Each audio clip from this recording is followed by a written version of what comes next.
Friends, இன்றைக்கி நம்ம Nisha cooking சேனலில் ஒரு சூப்பரான இன்ஸ்டன்ட் குலாப் ஜாமுன் தான் செஞ்சு காட்ட போகிறேன். இது வந்து ப்ரெட்டு பால் பவுடர் வச்சு செஞ்ச குலாப் ஜாமுன். வெறும் ப்ரெட்டு பால் பவுடர் வச்சு நம்ம இந்த ஈஸியான சூப்பரான இன்ஸ்டன்ட் குலாப் ஜாமுன் எப்படி செய்யலான்னு பார்ப்போம். இது பார்க்குறதுக்கு முன்னாடி எங்கள் சேனல் லைக் பண்ணுங்கள், ஷேர் பண்ணுங்கள், சப்ஸ்கிரைப் பண்ணுங்கள், பெல் பட்டன் ஆன் பண்ணுங்கள், கமெண்ட் பண்ணுங்கள் எப்படி இருக்குன்னு சொல்லிட்டு. வாங்க இந்த ரெசிபி எப்படி செய்யலான்னு பார்ப்போம். வாங்க ஃப்ரெண்ட்ஸ், இன்றைக்கி நம்ம ப்ரெட் வச்சு ப்ரெட்டு பால் பவுடர் சர்க்கரை பால் இந்த 4 பொருளை வச்சு குலாப் ஜாமுன் செய்யலாம். இன்ஸ்டன்ட் குலாப் ஜாமுன் ப்ரெட்டால் செய்கிறது சூப்பராகவும் ஈஸியாகவும் செஞ்சு முடிச்சிடலாம். வாங்க இது எப்படி செய்யலான்னு பார்ப்போம். ஃபஸ்ட்டு நம்ம சர்க்கரை பாகு காய்ச்சிடலாம். சர்க்கரை பாகுக்கு ஒரு 1/4 கிலோ அளவுக்கு சர்க்கரை எடுத்திருக்கேன். 250 கிராம் சர்க்கரை. இந்த சர்க்கரையில் நம்ம 1 கிளாஸ் அளவுக்கு தண்ணியை ஊற்றி பாகு காய்ச்சிக்கலாம்.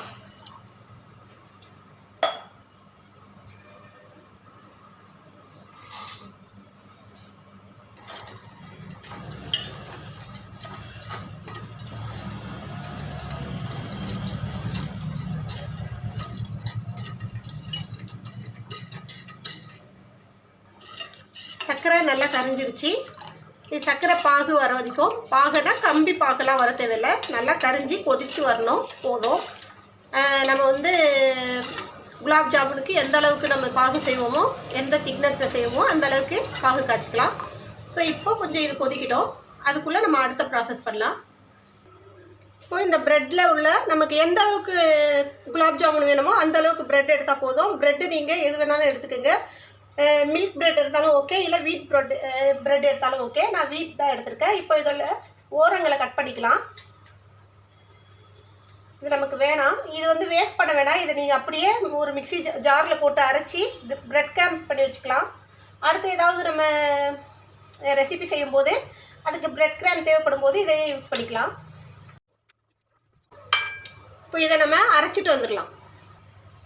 இப்போ இந்த ப்ரெட்டை அரைச்சிட்டு வந்தாச்சு.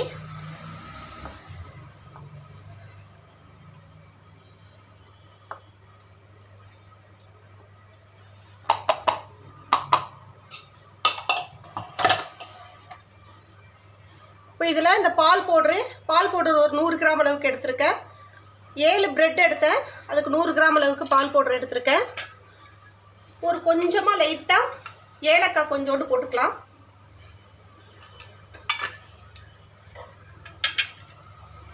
இதில் நீங்கள் ரோஸ் எசன்ஸ், அதாவது ரோஸ் வாட்டர் போட்டால் விருப்பம் இருந்தால் போடுங்க, விருப்பம் இல்லாதவங்க அவாய்ட் பண்ணிக்கலாம். எனக்கு அந்த டேஸ்ட்டு பிடிக்காது, எனக்குன்னு இல்லை, என் பையனுக்கு பிடிக்காது, அதால் நான் அதை அவாய்ட் பண்ணிட்டேன். ஸோ இப்போ இது எல்லாத்தையும் நம்ம நல்லா மிக்ஸ் பண்ணிக்கலாம்.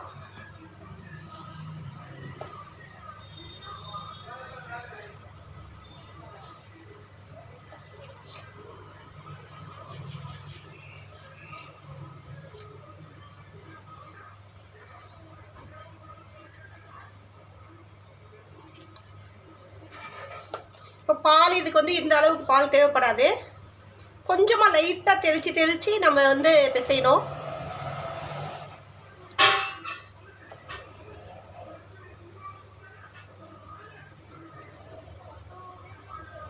அதிகமாக பால் யூஸ் பண்ண தேவையில்லை.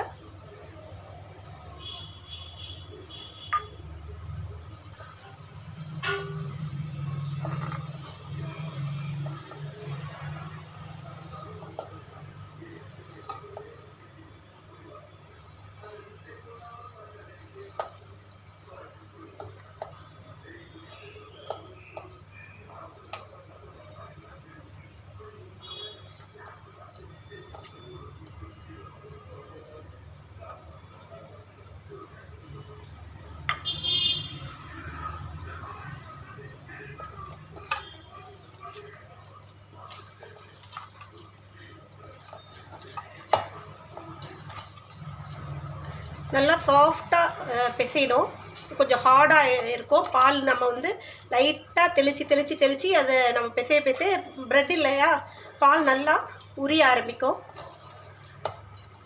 அப்சர்வ் பண்ணிக்கும்.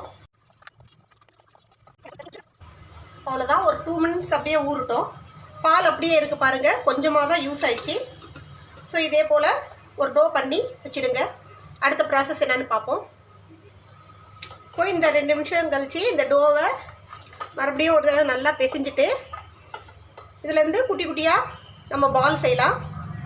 நமக்கு எந்த அளவுக்கு ரசகுல்லா குலாப் ஜாமுன் வேணுமோ அந்த அளவுக்கு நம்ம இந்த பால் நல்லா டைட்டாக டக்குன்னு முடிஞ்சிடும் வேலை. நம்ம குலாப் ஜாமுன் செய்யணும் சாப்பிட்ணுன்னு ஆசை இருக்கும்போது நம்ம வீட்டில் ப்ரெட் இருந்தாலே போதும்.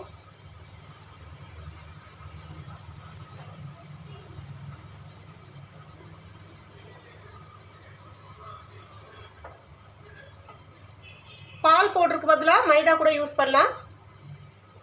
பட் மைதா வந்து சில சமயம் நல்ல குவாலிட்டியான மைதா இருந்தால் நல்லாயிருக்கும், சாஃப்டாக வரும். இல்லாட்டி கொஞ்சம் ஹார்ட் ஆகிடும். ஸோ அதுக்கு அந்த ரிஸ்க் வேணான்னா நம்ம பால் பவுடரை யூஸ் பண்ணிக்கலாம்.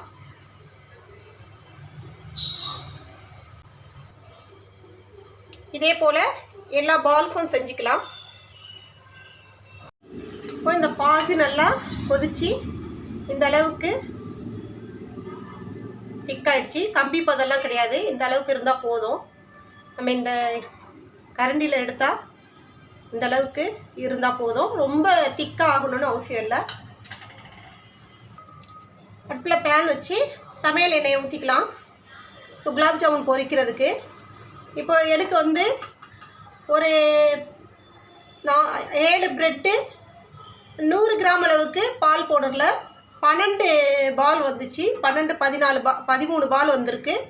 ஸோ ஈஸியாக நம்ம வந்து வீட்டிலையே டக்குன்னு குலாப் ஜாமுன் செய்யணும்னா நம்ம வந்து ப்ரெட்டு நமக்கு வீட்டில் இருக்கிற ஆளுங்களுக்கு தகுந்த மாதிரி ப்ரெட்டோ பால் பவுடரும் எடுத்து டக்குன்னு குலாப் ஜாமுன் செஞ்சு கொடுத்துடலாம். இப்போது எண்ணெய் நல்லா சூடு வந்துடுச்சு. குலாப் ஜாமுனுடைய உருண்டைகளை இதில் போட்டு பொரிக்க ஆரம்பிச்சிடலாம்.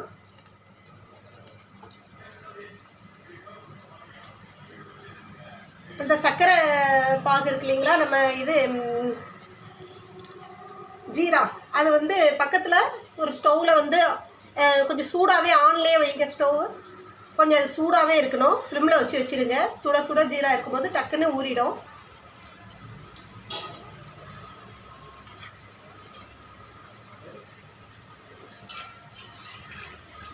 போட்ட உடனே பொரியுது பாருங்கள். அடுப்பை கொஞ்சம் நல்லா ஸ்லிம்மில் வச்சுக்கோங்க. நல்லா ஈஸியாக சூப்பராக பொரிஞ்சு வந்துடும். நல்லா ஜீராவில் ஊறி நல்லா டக்குன்னு ஊறி உடனே சாப்பிட்ற மாதிரி இருக்கும். இது வந்து ஈஸியாக சின்ன பிள்ளைங்களும் செஞ்சிடலாம், பேச்சுலர் கூட வீட்டில் அவங்க இருக்கிற ரூமில் செஞ்சு சாப்பிட்லாம் விருப்பப்படும் போதெல்லாம். ஏன்னா இது வந்து உடையும், உருண்டை சரியாக வராது, பட்டுன்னு உடையோன்ற பயம்லாம் தேவையில்லை. நம்ம ஈஸியாக குயிக்காக செஞ்சு முடிச்சிடலாம். எண்ணெய் நல்லா காஞ்ச பிறகு போடுங்க. அதே போல் அடுப்பை நல்லா சிம்மில் வச்சுக்கோங்க. எண்ணெய் நல்லா காஞ்ச பிறகு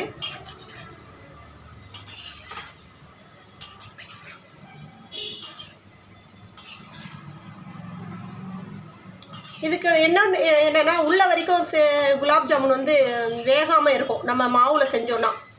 ஸோ இதில் வந்து அந்த ப்ராப்ளம் வேகலைன்ற ப்ராப்ளம் கூட தேவையில்லை. ஏன்னா இது வந்து ப்ரெட்டில் செஞ்சதால்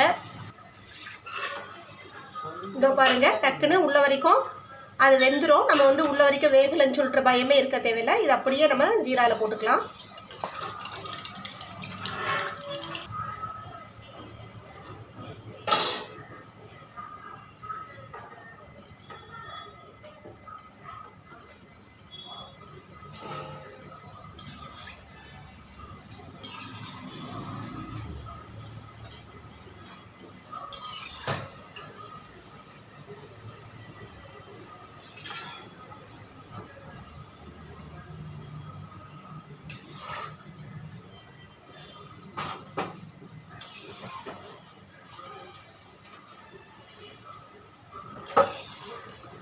அழகாக உடையாமல் விரிசல் விடாமல் எவ்வளோ அழகாக பொரியுது பாருங்கள்.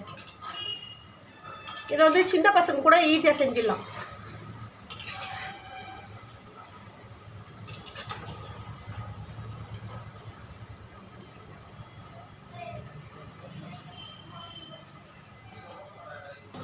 அவ்வளோதான், நம்ம குலாப் ஜாமுன் ரெடி ஆகிடுச்சு. இதே போல் சூப்பரான இன்ஸ்டன்ட் குலாப் ஜாமுன் நீங்களும் உங்கள் வீட்டில் செஞ்சு பாருங்கள். ஒரு 2 நிமிஷம் அப்படியே ஊற விட்டிங்கன்னா நல்லா ஊறிடும். ஸோ இது வந்து ஊறும்போது இன்னும் கொஞ்சம் பெருசாகும். ஸோ இதே போல் இன்ஸ்டண்ட்டாக சூப்பராக குலாப் ஜாமுன் வீட்டிலேயே செஞ்சு பாருங்கள். நல்லா அருமையாக இருக்கும். எங்கள் சேனலில் லைக் பண்ணுங்கள், கமெண்ட் பண்ணுங்கள், ஷேர் பண்ணுங்கள். எப்படி இருந்து சொல்லிட்டு எங்கள் ரெசிபி கண்டிப்பாக கமெண்ட் பண்ணுங்கள். இது வரைக்கும் எங்கள் சேனலை முழுசாக பார்த்தா உங்கள் அனைவருக்கும் மிக்க நன்றி.